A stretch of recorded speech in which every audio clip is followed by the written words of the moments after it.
my name is Baptiste Joly. I'm a famous history reporter. Today, I'm going to talk about an event very important in the American history.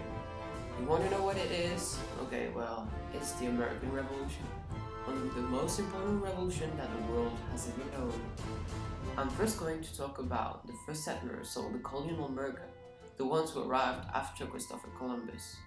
And then I'm going to explain you the approach of this conflict. And finally, I will talk about this revolution and its consequences. Hope you'll enjoy, and let's get started.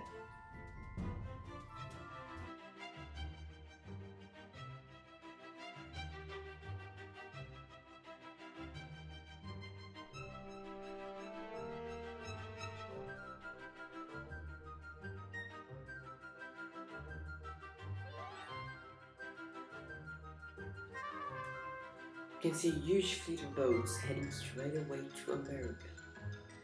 The people who were going to America were called colons or settlers. Most settlers who came to America in the 17th century were English, but they were also Dutch, Swedes, and German in the Middle region, a few French Huguenots in the South Carolina and elsewhere, slaves from Africa, especially in the South. They came to the New World for a different reason. Most of the time it was economic reasons. America is a huge and vast country, full of different resources. It has large forests where the good wood used to make boats. It has a lot of animals like buffaloes, so there were no problems for the foods and the clothes.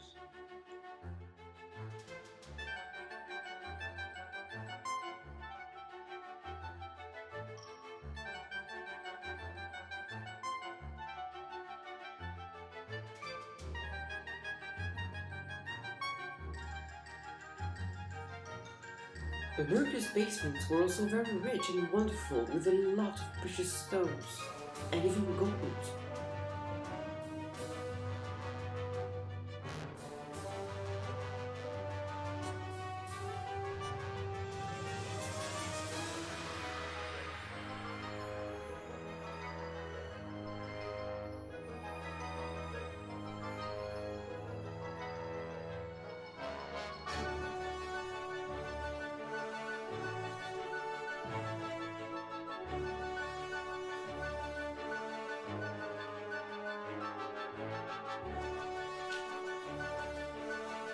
At that time, cannabis was legal, and America had very good soil used to grow plants. The new settler decided to grow cannabis. And in a few years, America has become one of the best exporters of cannabis in the world. They earn a lot of money. It was called the American Dream.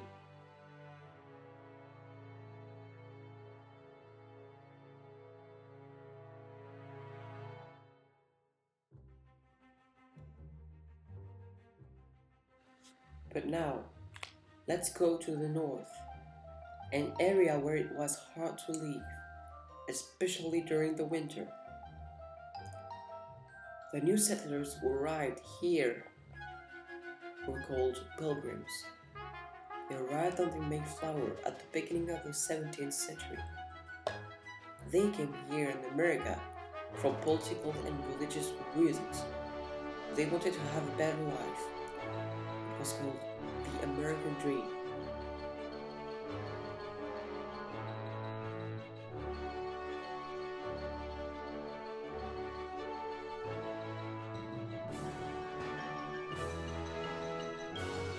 Unfortunately, those people were not lucky at all.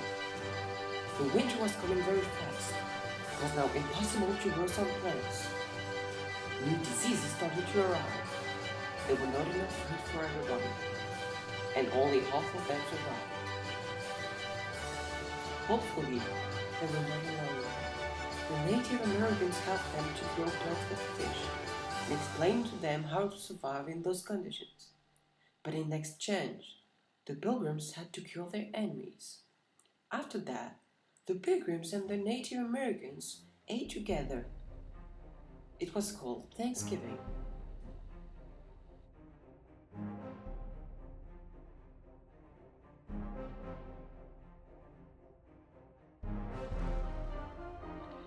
Few years later, when the 13 colonies have been established, some tensions started to grow between the French, the English, and the Native Americans because they wanted America for themselves. This war was called the French and Indian War.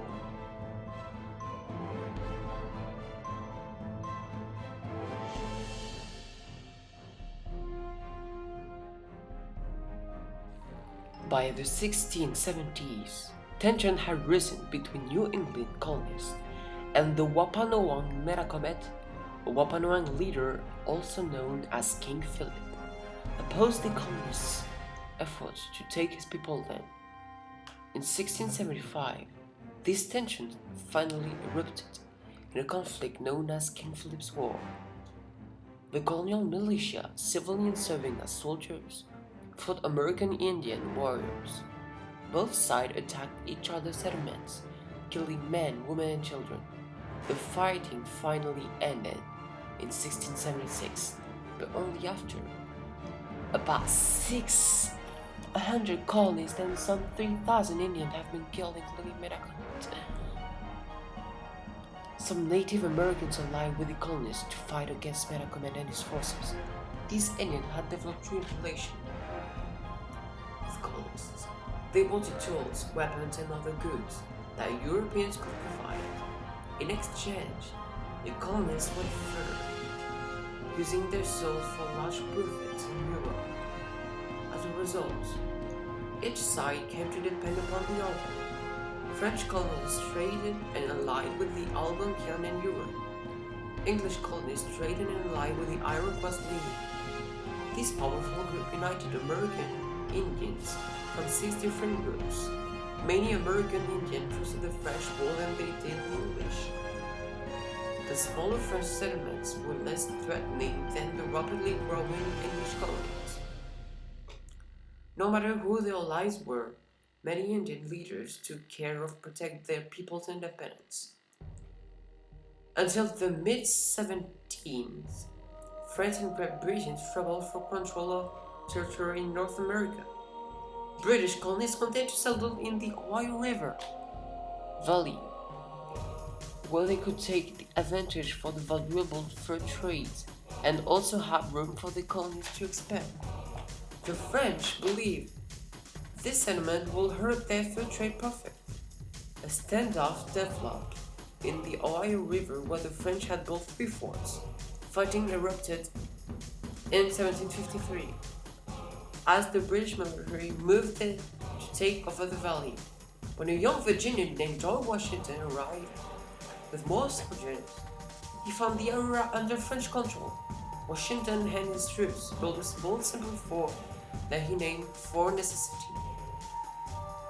After his troops suffered many casualties, captured, injured, or killed soldiers, Washington finally surrendered his defeat in 1754, at the start of the French and Indian War. Meanwhile, in 1756, fighting began in Europe, starting that became known as the 7 Years' War. This turning point of the war came in 1759. That year, British General James Wolfe captured Quebec, gaining the advantage in the war. However, the war dragged on 4 more years. Finally, in 1773, Britain and France signed the Treaty of Paris, officially ending the war. The terms of the treaty gave Canada to Britain.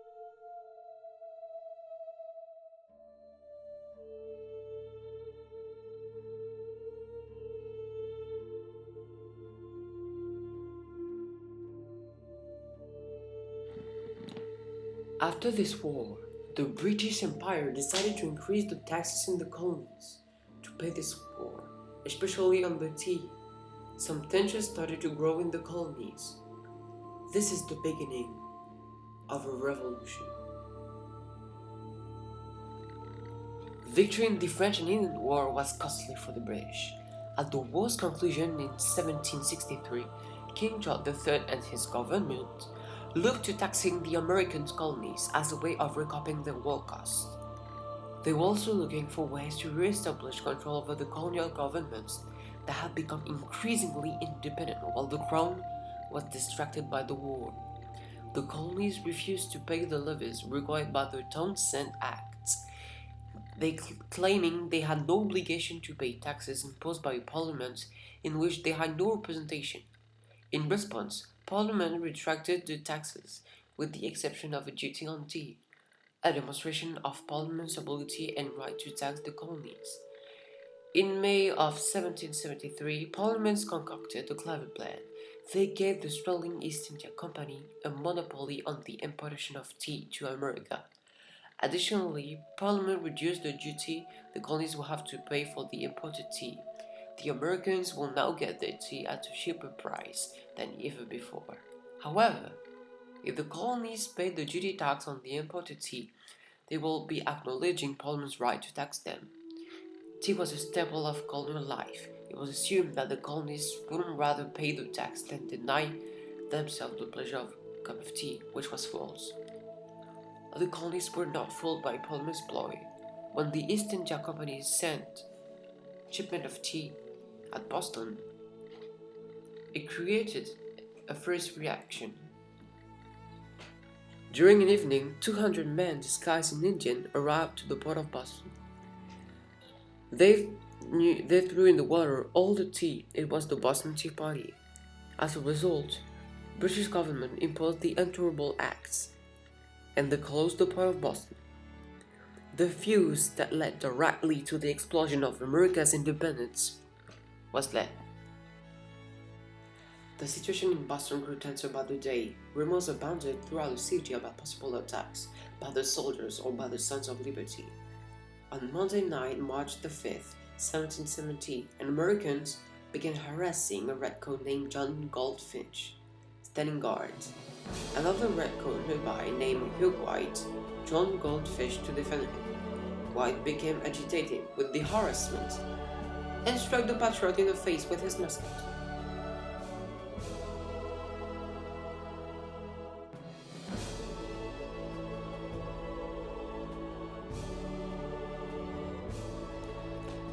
As the patriot cried out in pain, a mob of 50 or so Bostonians gathered.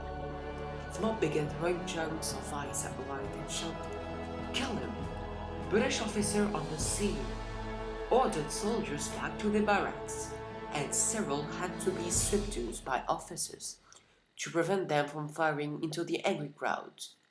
The mob surrounding Hugh White, however, grew until he was surrounded by almost 400 angry Bostonians.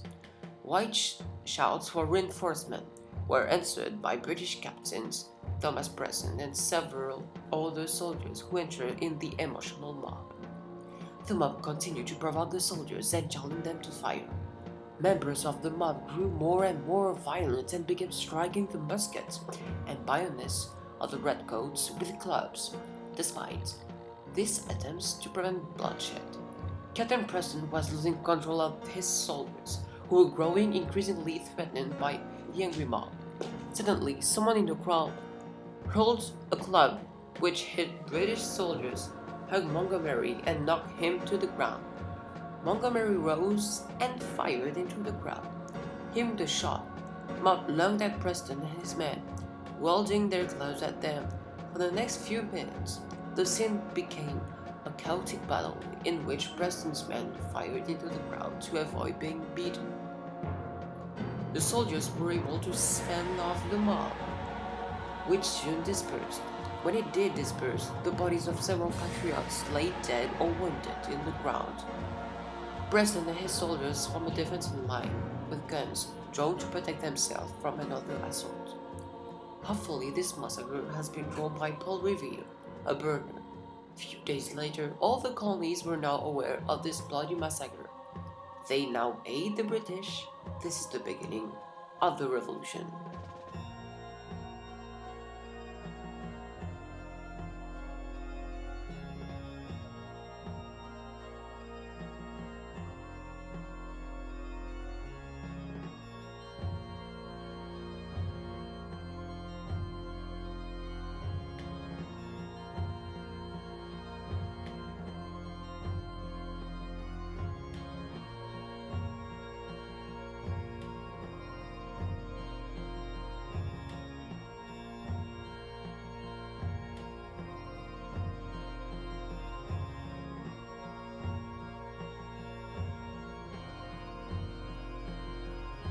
Now all the colonies were aware of that massacre. They now hate for the majority of the English. They don't anymore consider themselves as English, but as American. They want their independence. This is the beginning of a new era.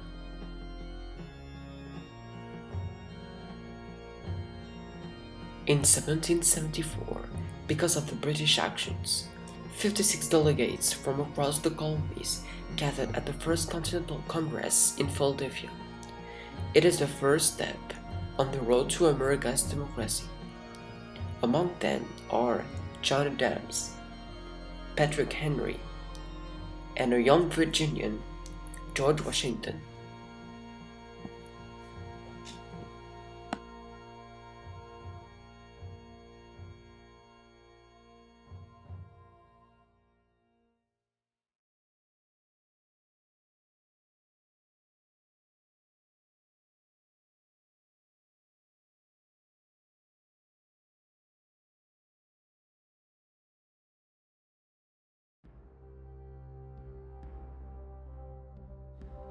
Across the colonies, people were preparing the revolution. A lot of guns and gunpowder were collected. Rebels were spending their time training and preparing themselves to the war. Those people were also called Minutemen.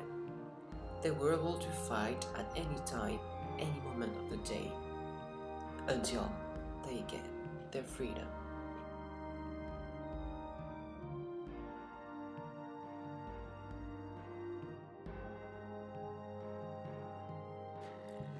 After several weeks of training, the British were finally there. We are going to assist to the first battle, the Battle of Concord and Lexington.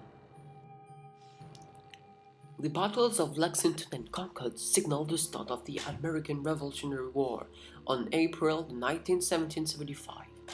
The British Army set out from Boston to capture rebel leaders Samuel Adams and John Hancock in Lexington, as well as to destroy the American store of weapons and ammunition in Concord. The colonists were warned, however, by raiders, including Paul Revere, that the British army was approaching.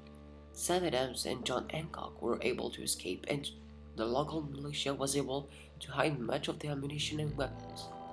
The Battle of Lexington. The Battle of Lexington was a very small fight.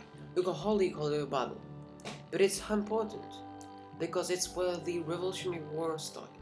When the British arrived, there were only around 80 American Minutemen in the town.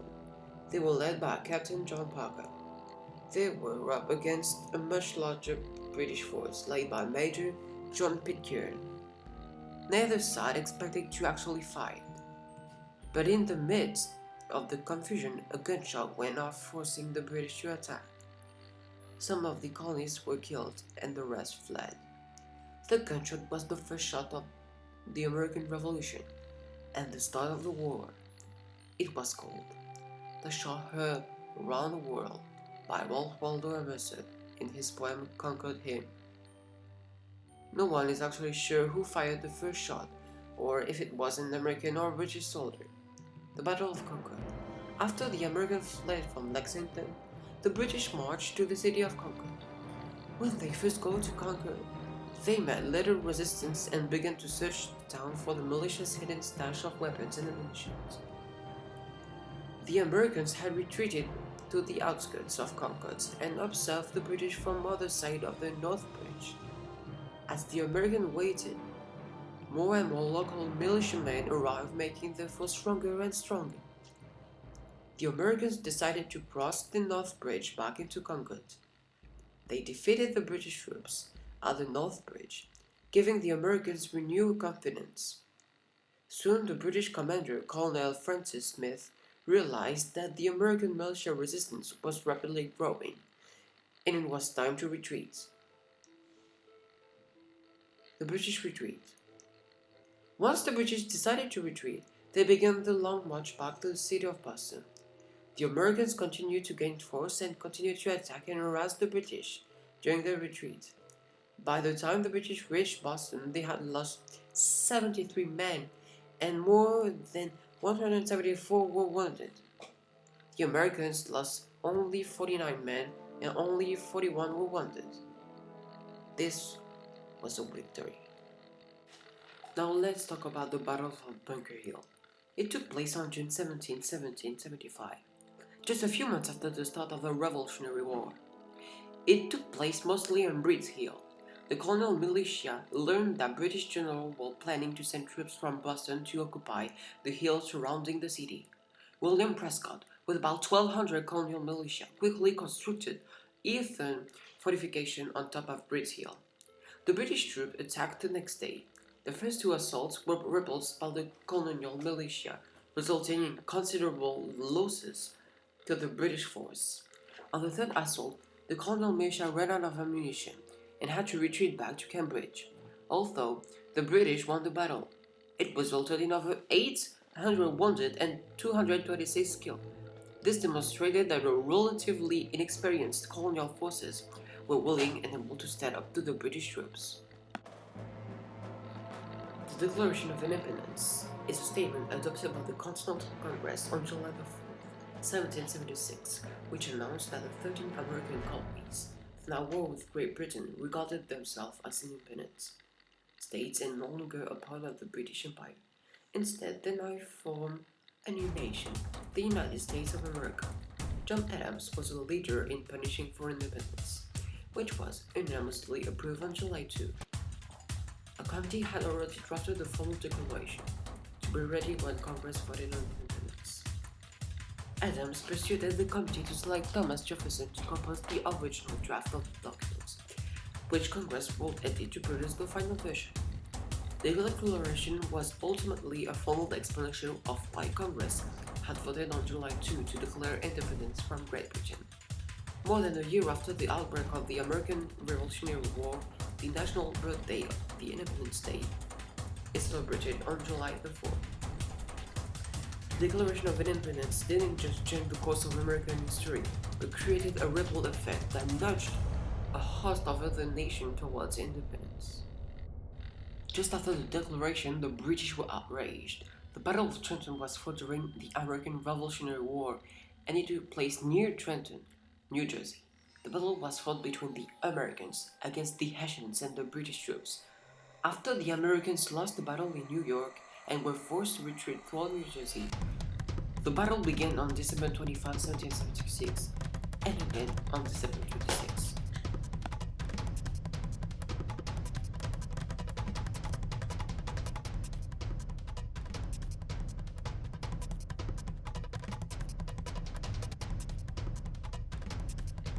Now let's go to Valley Forge, October 1777.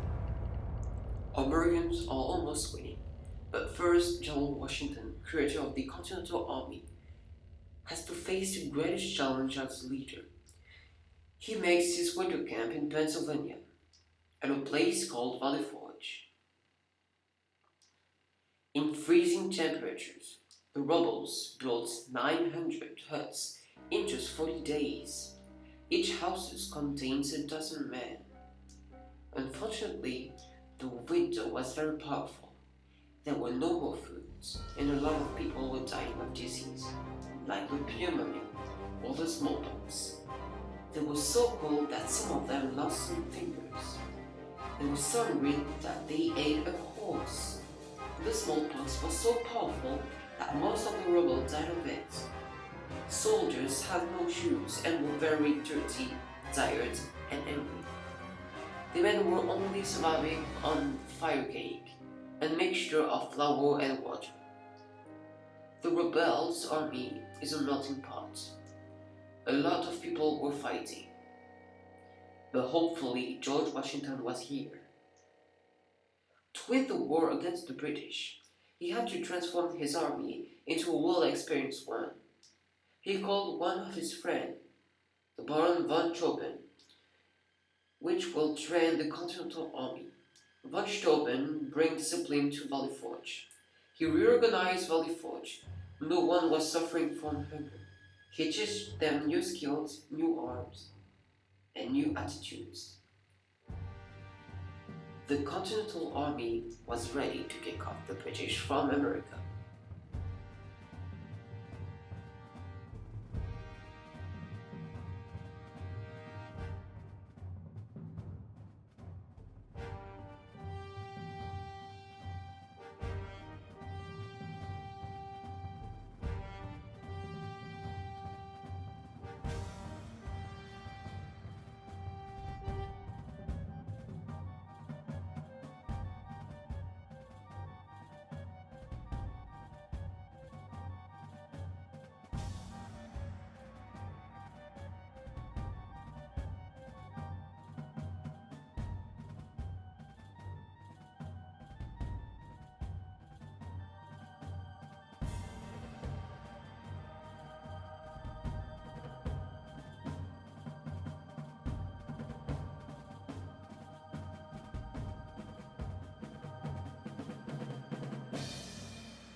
Without the help of the French fleet, Americans would have never been able to win the revolution.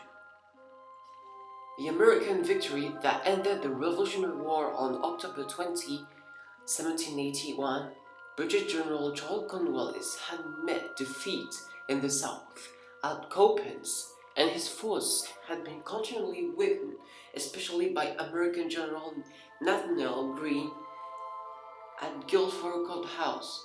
Cornwallis led the colonizers and proceeded north to Yorktown, Virginia, there to await Clinton, who was occupied in the north.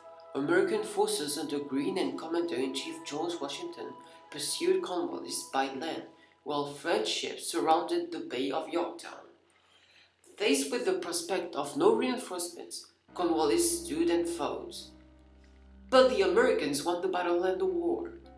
At the surrender ceremony, Cornwallis' sword was accepted by General Benjamin Lincoln. While a British band played, the world turned upside down. This was the last major battle of the war, although some minor skirmishes took place for the next 2 years, until the Treaty of Paris ended the war in 1783. When the war has finished, the Americans raised a wonderful flag with 13 stars, who represent the 13th colony, the American flag. The flag of the United States of America.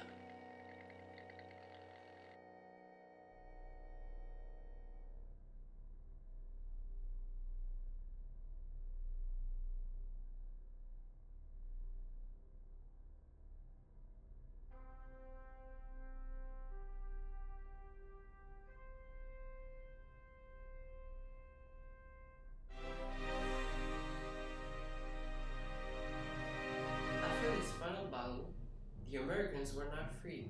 Some treaties have been established between England, the United States, and their allies. Like the Treaty of Paris, the revolution has finally ended.